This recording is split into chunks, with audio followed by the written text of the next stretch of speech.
Welcome to Byju's IAS and welcome to our weekly review of international relations. It is not new in the study of international relations that the power equations between big players keep changing, the balance of power tilts one way or the other, and equilibrium is found.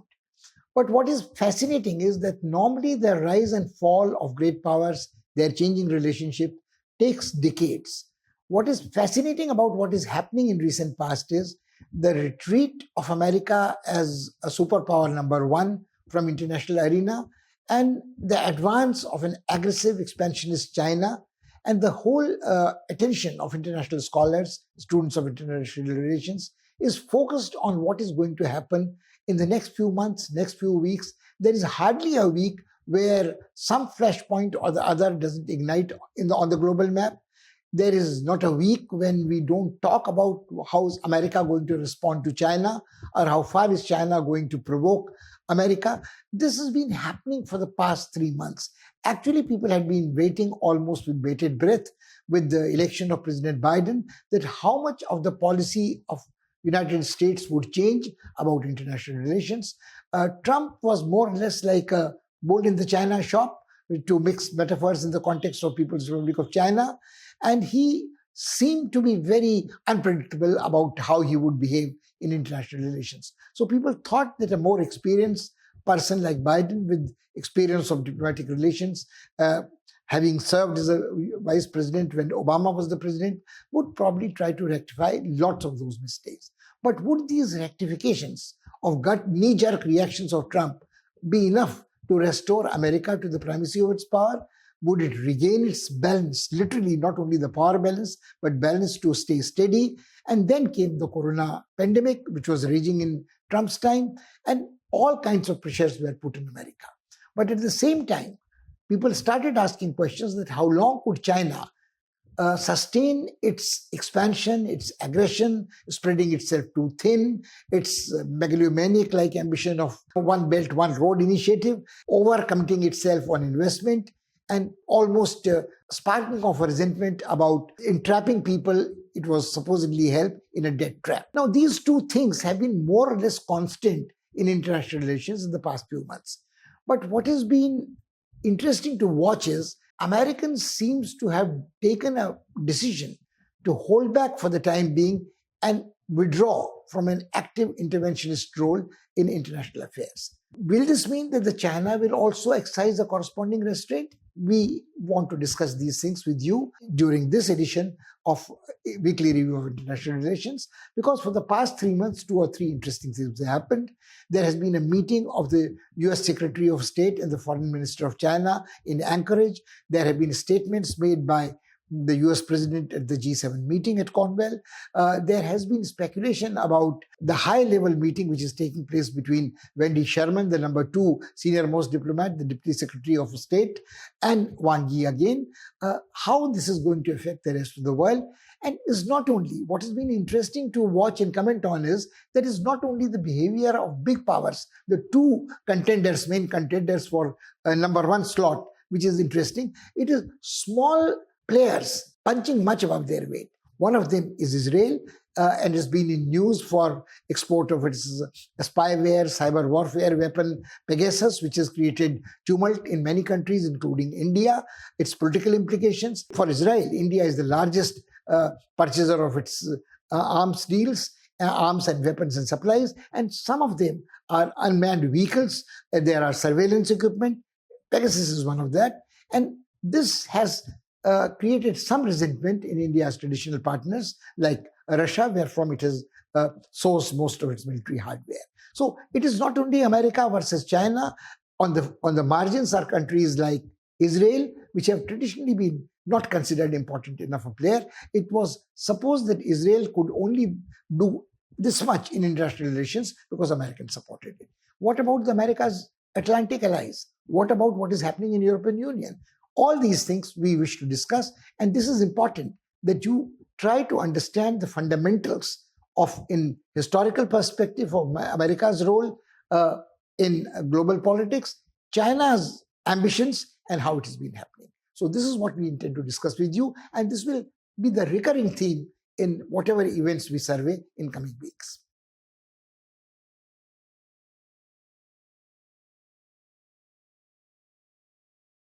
We think it is important to begin by reviewing the American reluctance to play a more active, more unilateral role in international relations. What has gathered most attention is the American withdrawal from Afghanistan. Understandable, because American presence there has been very long, 20 years. The American expenditure there has been more than $2.25 trillion. And Americans had declared that they would withdraw this year, this longest war in American history, and bring all the boys and the troops back home before the anniversary of 9/11. But what has surprised the world is the haste with which the Americans have pulled out of Afghanistan. They had given a longer warning when they were retreating from Vietnam. Although the situation is comparable, America has lost face, they can't celebrate a victory. They are handing over Afghanistan, so to speak, on a platter to Taliban, because once the Americans withdraw, the whole world knows that the government in Kabul cannot sustain itself for long. It is only a matter of time before Kabul falls. The claims of Taliban that they control 85% of the territory or 80% of the territory may be disputed. But what cannot be denied is that the Taliban, much smaller in number, have a stronger morale. The armed forces of the Kabul government are not in a position, larger in number they may be, without the American defense protection, without the American air cover, to hold on the Taliban. Now, the Americans have withdrawn with great haste, unseemly haste, in the middle of the night without handing over charge properly from the Bagram airport. But they have been forced to lend aerial support to the Kabul government to break the back, so to speak, of the Taliban. But can it be done? Is this more than a symbolic act of the last-ditch battle which the Kabul is fighting with the Taliban? It is difficult to imagine that when the full deployment of the American air power in Afghanistan could not defeat the Taliban over 20 years, these last-ditch symbolic attacks by unmanned vehicles directed by American Air Force will be decisive in this war. All the Americans are hoping for is that the civil war may not be much more detrimental to their interests. But here is the question.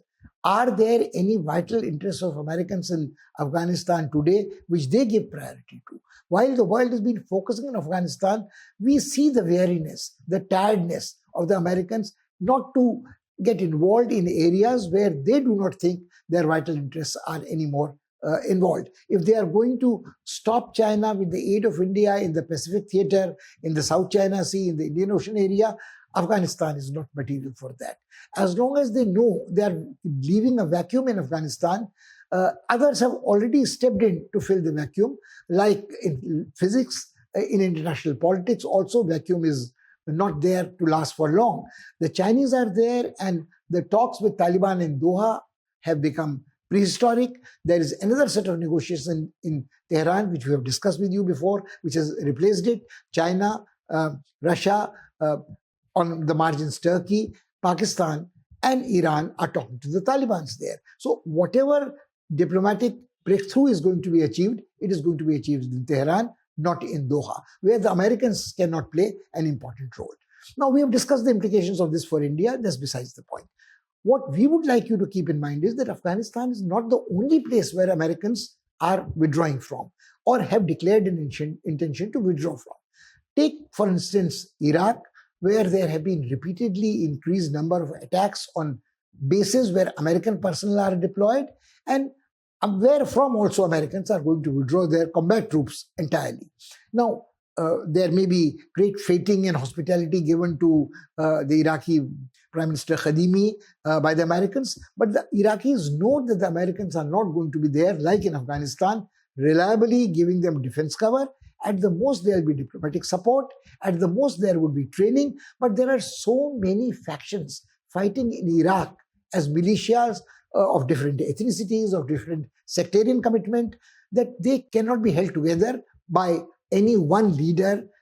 Now, unfortunately, Assad has got another lease of life to remain a president. You may dispute the fairness of the election, the freedom of the election, but the fact remains that there is a de jure government which is supported by the Russians, and as long as it is supported by the Russians, and as long as Turks have an interest in what is happening in Afghanistan, in the northwestern tip, you would have a problem that the Americans know that they really have botched up their Afghan policy. They cannot bring the various warring militias to peace. They cannot eliminate totally either the Kurds, which all practically claim autonomy in the region where they are. They cannot have a direct confrontation with the air cover which the Russians provide indirectly, but very, very blatantly to the forces they support. So the support pro-Assad forces may be a minority, but they have strong outside diplomatic support. Now, there are very interesting combinations in Iraq where Iran and Turkey and Russia, normally not supporting each other, are fighting together to keep Assad in place. And the Americans know that the candle is not worth the price they are paying in Iraq. So Iraq is going to be, Kadhimi has said that we want American support to continue. We don't need the combat troops, but it is a state of anarchy and a state of not an intense but raging chronic civil war everybody is there to see. Unfortunately, what is happening is the threat of Islamic Caliphate, which brought together all factions, is no longer so immediate. So the faction fights are there, sectarian interests are into play, and Americans are in no position to influence developments in Iraq. Syria is also in a similar situation. The greatest threat which Syria has posed to the international community is a release in the neighboring countries of millions of Syrian refugees. Now, these Syrian refugees, wherever they go, create two kinds of a problem. There is a threat in the European countries that they threaten their way of life, and what they say, the clash of civilizations, which Huntington said, which may be an oversimplification, it seemed then, but there is a clash between religious identities, ethnic racial identities, way of life, and a poor refugee who leaves his home and hearth is vulnerable to a life of crime, antisocial activity, somehow trying to survive, and it is obviously a threat to what the recipient host country says is to their civilized way of life. It may be the color of your skin, it may be the way you pray, it may be the way you dress, and it may be the kind of unfamiliarity with living in a Western, modern, technologically driven city. If you are coming straight from a deprived area, war-torn area, for decades you have suffered, to this. Same applies to Afghan refugees. The American weariness is not only witnessed in Afghanistan, it is witnessed in Syria, it is witnessed in Iraq. In Syria, where Assad has been in power for years, has won another lease of life for another 7 years. One might dispute the fairness of the election, the freedom of the election, but the fact remains that he is the head of the de jure government and he has powerful supporters outside. He is supported by the Russians and he is supported by a very disparate group from Iran to Turkey to Kurd Peshmerga militias who were fighting together at one stage not only to hold him in power but to keep the threat of Islamic Caliphate out.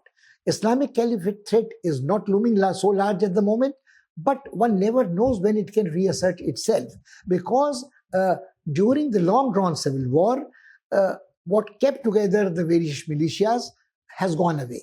Now, they may hold some animus against Assad, but they hold greater ill will or hostility towards a foreign invader who destabilized them, destroyed the stability, and in the name of regime change, ruined and wrecked the country. The Russians are more than willing to lend aerial support to the ground forces. The Iranians are equally willing to help their Shia fellow national fighters, so to speak.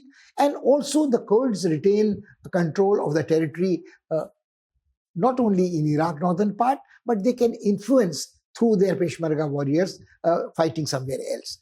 In Iraq, the Americans have lost the plot long time back. In Iraq, the Kadhimi may be hosted in White House, treated very well, and the Americans, he may tell Americans that you can withdraw your combat troops, we don't need them anymore, but the unspoken implied text is you may take back the combat forces, but we would still need your support to train our armed forces, we would need weapons, we would need logistical support, etc. Can it be done? Will the Americans be willing to pay this price for a candle which is not worth it? Whatever they had to extract from Iraq, they have done in terms of contracts, in terms of oil. And Iraq would much rather like to retain control of its oil resources, build it, try to have the revenues for rebuilding the nation. But can it be done when again it is broken into factions, in sectarian factions? Cannot happen.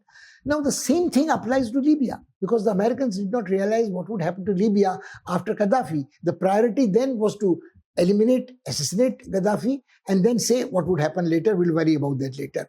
There again, the kind of anarchy and the instability and the partial vacuum that was created has allowed forces inimical to America to take charge. Now, America is not only weary of long-drawn battles elsewhere.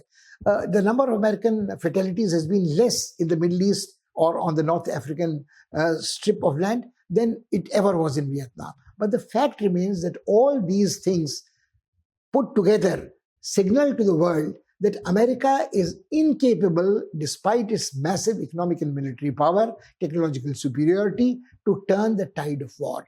Much less endowed opponents, poorer, undernourished, ill-fed, can mount resistance towards American presence, American intervention, and tied down in a quagmire-like situation.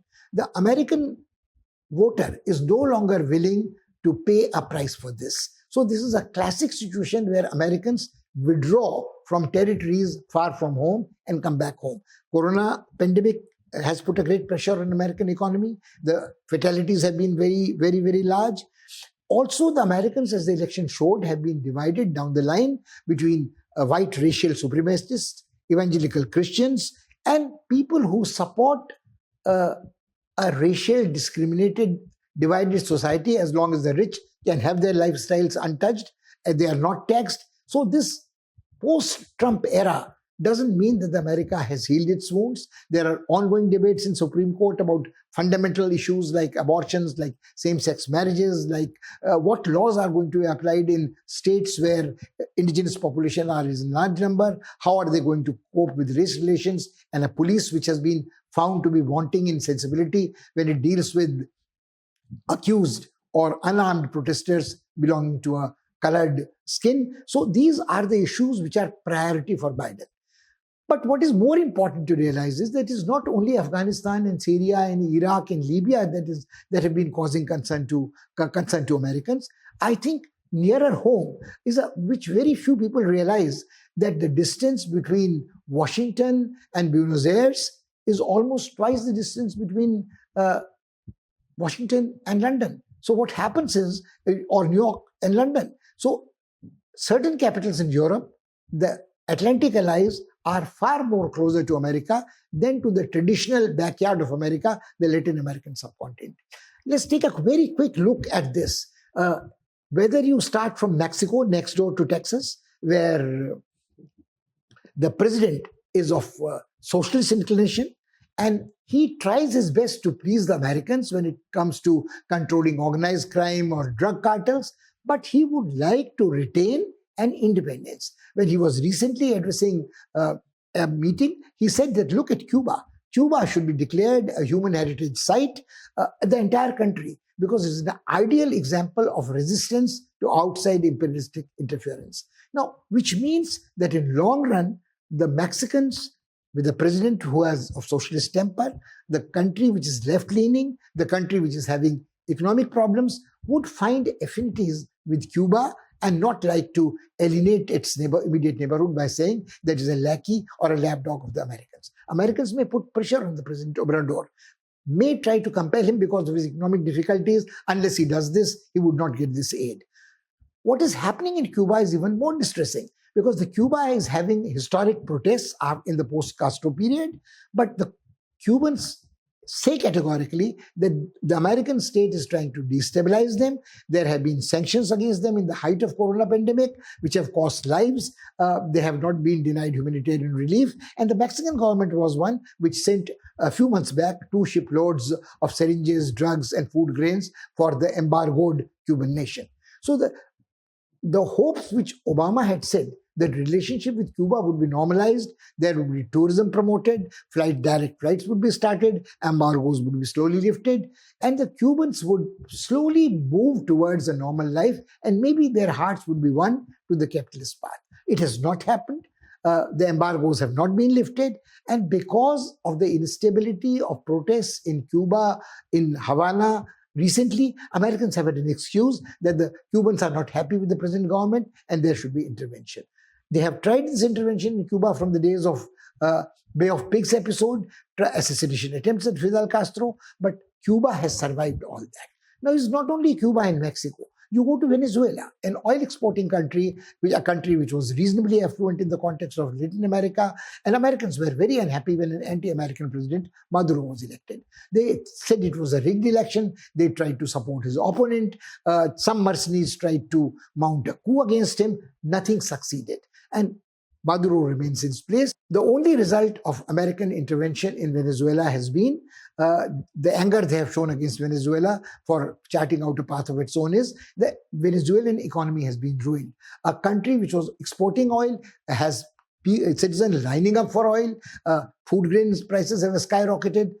The country has been forced to export oil illegally, despite illegally in the sense it's a sovereign country, obviously is entitled to export its oil, but the American blockade makes it impossible. So it is an indirect way of Iranian tankers being used, unnamed tankers being used, and the oil being exported to China. It has only allowed China opportunity to extend its footprint in Latin America and Venezuela.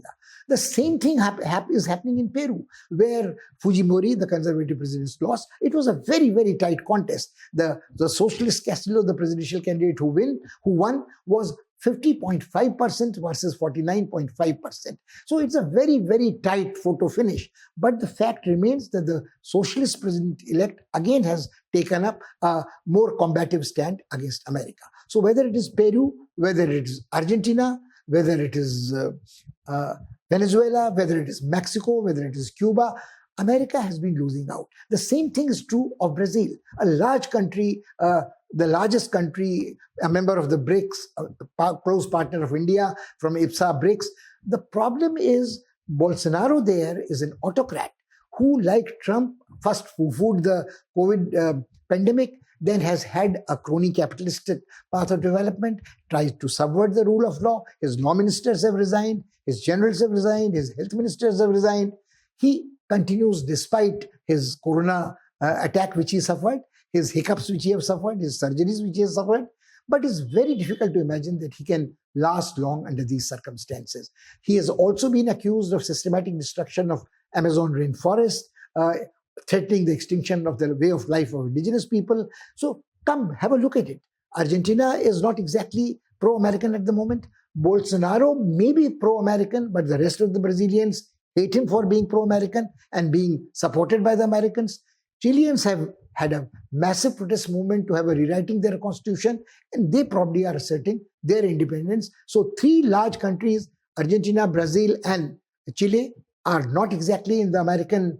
Brazil is, as long as Bolsonaro is there, but the resentment against Americans is there in all these three countries. You have Peru, you have Ecuador, and you also have the problem of refugees coming from Central America, from Latin America to America in search of a better life. So Americans are worried about the drug trade in Colombia. They are worried about the influx of refugees from Ecuador via Mexico. Trump talked of a wall. Nobody talks of the wall again. But there has been a disappointment that Biden, who promised to be more sympathetic to the human rights issue of these refugees, especially the children, unaccompanied children, or children being separated from their parents, has backed out on this humanitarian promise. Kamala Harris, a person of mixed racial parentage, herself took a tour and said, look, we can't cope with this. So there has been a disappointment about American reluctance to share the problems of Latin America. Now, why this has happened is easy to understand. The American relationship with Latin American countries has been, to put it mildly, neo-colonialistic. Monroe Doctrine was enunciated in early decades of 19th century, but throughout the 20th century, Americans thought, the big companies, multinationals thought, that they owned these countries. The governments could be toppled at will, a corrupt elite could be bought over, and American interest American commercial interests could be served.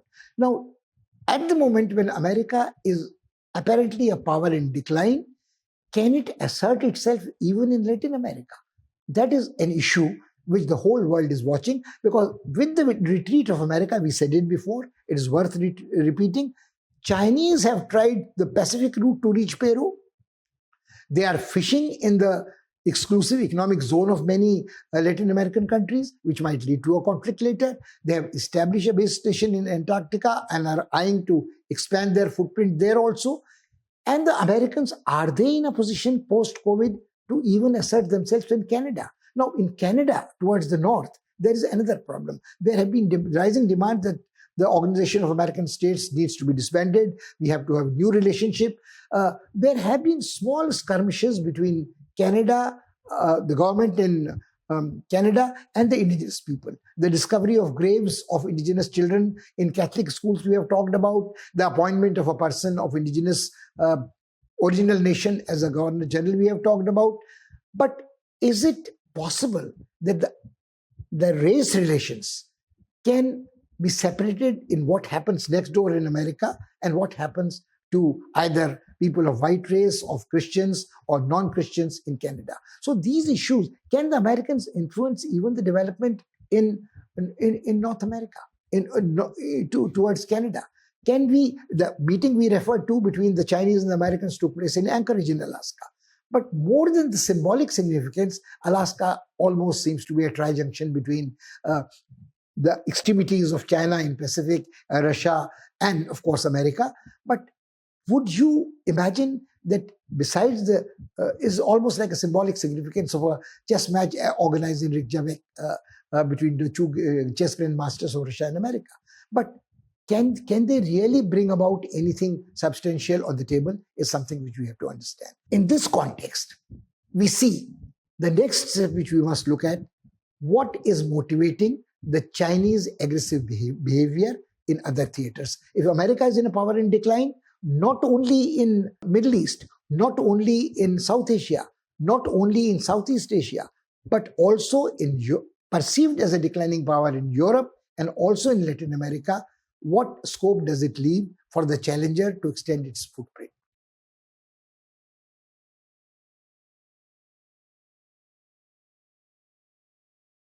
After having a look at the declining fortunes of the United States of America, it is time to review the ascendancy of China, the rise of China.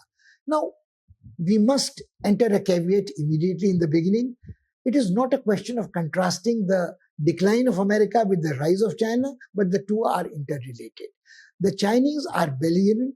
They know that the Americans are not in a position to push back in any theater, not in Afghanistan, not in Southeast Asia, not in Europe, not in African continent, not even in Latin American continent. So they are feeling confident that this is the time to strike when the iron is hot.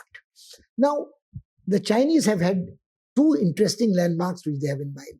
While they were celebrating the centenary of the establishment of the Communist Party of China, they said categorically that we will not bear any nonsense from anybody. Anybody who casts an evil on China, we will give it a nasty blow, break its skull, break the adversary's skull, bleed its nose.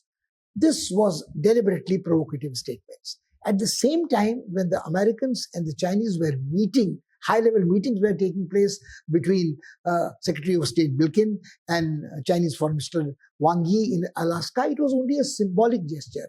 The place where in Alaska, in Anchorage, where the Chinese territories, the Russian territories, and the American territories meet more almost, they were meeting symbolically, abusing each other lustily, and people hoped that after the steam was let off, like in a pressure cooker safety valve, the ground would be prepared for negotiations. Very recently, it has also been announced that Wendy Sherman, the number 2 most senior diplomat in America, Deputy Secretary of State, will go and meet Wang Yi. But in this vitiated climate, can there be any hope? Can you revive the memories of a 50-year-old visit when Nixon and Kissinger went kowtowing to Mao's court? Some progress can be made. It has been said that there are several areas where conflict can continue, certain other areas where cooperation continue. Maybe in the area of climate change, maybe in the area of fighting the COVID pandemic. But here again, it is difficult to imagine that China will realistically cooperate because the Chinese know that they have the upper hand. They have several aces up their sleeves, and the Americans have run out of winning cards. The Chinese flatly refused to let the WHO team have access to investigating the origins of coronavirus. The amount of pressure they put on WHO during the height of corona crisis, we have discussed in our presentations with you in past. The Chinese have also made another deadline very clear that when they have the centenary, few decades down the line of their revolution in 2049, they would be number one power in the world. Now, they would be number one power in the world militarily, economically. Right now, they are economy number two. But the way the American economy is declining, it is dependent on supply chain from China. The Chinese are not as dependent on American market alone. They are overextending themselves, if one might suggest so, in Asia, in Africa, in Latin America, because they think that they would have access to mineral resources of these countries, they would have energy resources, and they would have markets. Their food requirements would be looked after by captive producers in these countries, and an elite which has been maybe corruptly bought over totally. So we in India were worried about encirclement through a string of pearls in the South Asia, but what the Chinese seem to have done, they have extended this kind of a poison pearls, stringed garland all across, all over the globe. Now, the only hope which people feel is that the recent natural calamities like the floods in China have shown that even China is not immune to vagaries of nature. And if a calamity of this kind takes place, they may say very easily about a pandemic that let tens of millions of people die. China has a population large enough to sustain the shock. But can the Chinese economy sustain the shock of the devastation caused by floods, caused by natural calamities, and spread of other diseases subsequently? And if the economy is disrupted, can the China expect to overtake America in the decades to come as it keeps planning? Will China not be resisted? I mean, you can say that at how many places can China withhold resistance to its capturing of territory, its extraterritorial sovereignty, resentment against corrupt leaders, and so on. One example is the Chinese have been losing technical cooperative members of their mission, their engineers, their skilled labor, even in the China-Pakistan economic corridor. They have tried to mount investigation of these accidents, but there is little they can do. They will pay a price in men, they will pay a price in money if they can ensure that the Americans have ruled out of this place. Another factor which contributes towards the ascendancy of China at the moment, rise of China at the moment, allows it a small respite to get back its act together, is the improving relationship with Putin's Russia. Now, it's one thing that Putin is on the threshold of 70s. Putin is himself not a very popular leader, as popular at least as he was when he assumed the reins of power. So will China and Russia together be in a position to contain and push back America to a very, very tight corner from which America will find it difficult to come out? One small thing remains to be added. We said that it is not only a play between, is not only a dance of elephants, is not a play between contenders for position number one, superpower one versus number two. It is also an interesting situation where small players seem to punch far above their weight. One such case is Israel, which was supposed to be a staunch ally, a protege of America, and suddenly Iran has emerged as enemy number one for Israel.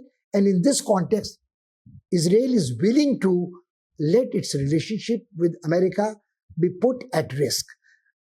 For Israel, it is priority number one to deny a nuclear weapon to Iran, and it has mounted a lot of attacks on Iranian nuclear installations. Israel has also emerged as a large exporter of military hardware and sophisticated weaponry, including spyware, surveillance. It is in the eye of a storm because of the sale of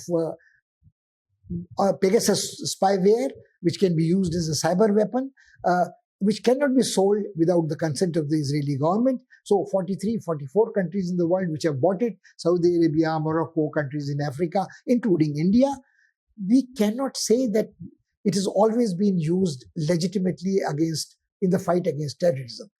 Israel has also, after a 20-year gap, become once again an accredited official observer in the African Union. Now, interestingly, when the Organization of African Unity was disbanded and African Union came, Israel was not automatically granted the membership. Why it is important for Israel to be have a footprint in Africa is because African autocrats and dictators are the buyers of military hardware from Israel and also the surveillance software. Interestingly, the Pegasus-like weapons are to be used in a fight against terrorism. Now, this fight against terrorism, one step removed from Israel's point of view, is a fight against Islamic terrorism. And Islamic terrorism can be extended that the regime in Iran is also a supporter of Islamic terrorists. So Israel is trying to position itself as a leading player in the fight against Islamic terror, Islamic fundamentalism, and any country which has a problem with ISIS, with Boko Haram, would find it useful to have Israel by their side, including India. Now, it may not be said in so many words, but that is what we are seeing. Interestingly, there's another actor about whom we'll be discussing often is Turkey. Now, Turkey is quite the opposite of Israel. Turkey is again has ambitions of playing an important regional role, displacing Saudi Arabia maybe, capturing the oil resources of its immediate neighbors, undersea, etc. It has memories of the Ottoman Empire where it sees itself as a legitimate successor of the leadership of the whole Islamic empire. Now, what complicates life here is this, that on one hand, we see a group of nations emerging, which is Iran, which is China, which is Pakistan. But China itself is targeted because of its mistreatment of Islamic minority in Xinjiang, the Uyghur Muslims. And it says that, of course, it has the best interests of the backward Muslims in this region, which is trying to modernize it. But the fact remains that China is worried about Islamic fundamentalism moving into Xinjiang, or the virus of democracy continuing to bug it in Hong Kong. So these issues will remain. And China will have to have a very nice tightrope balancing act to be done vis-a-vis Turkey, vis-a-vis Pakistan, and vis-a-vis Iran, because to oust America from the place of number one superpower, all these alliances are necessary. But once America is put in its proper place, how long can China retain an amicable relationship with nations which are intrinsically supportive of their brethren, their Islamic brethren? And it is Turkey and Georgia and Armenia and Uzbekistan and Russia and Caucasus. It also, one can't deny that under Putin, the Christianity versus Islam thing is rising its head again. And also when China says that it is going to post minorities on the borders, it is something which should cause great concern for India, because the minorities are Tibetan minorities, Muslim minorities, and if they are made cannon fodder in the border between India and China, we will have to worry about what the implications of these provocative statements are.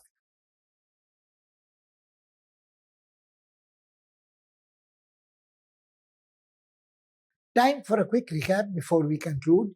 It is important to keep a few key points in mind. America is not only suffering from war fatigue in Afghanistan, it has a changed mentality.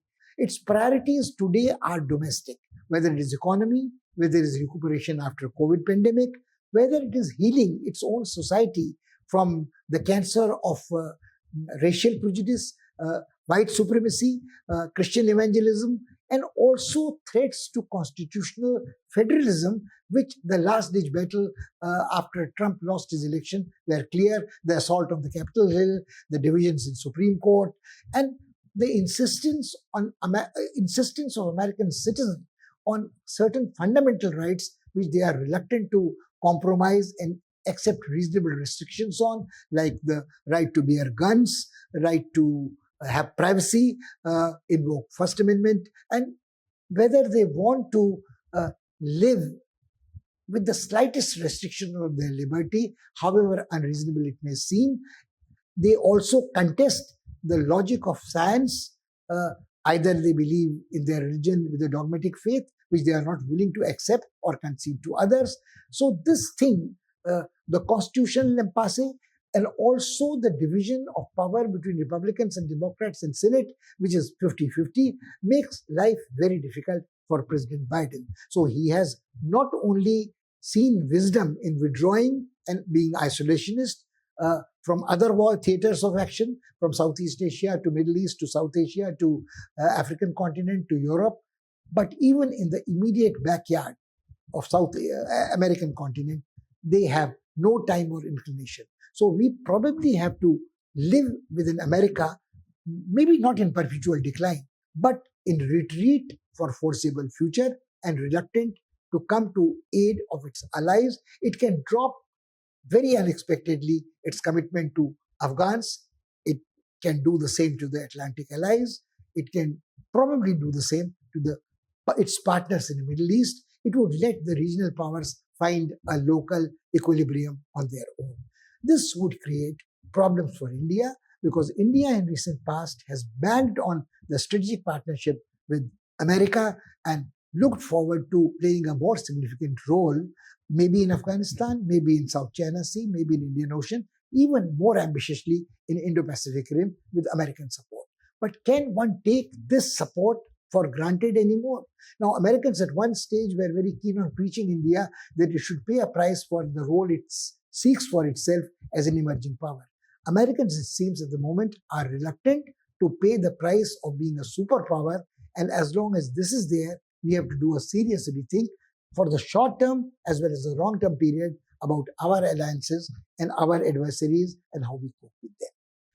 At the same time, we have to keep in mind that the Chinese are going to be more combative when they see America in retreat, America reluctant to intervene, and they might become even more bellicose, more belligerent. And as far as the Chinese are concerned, they have got set targets.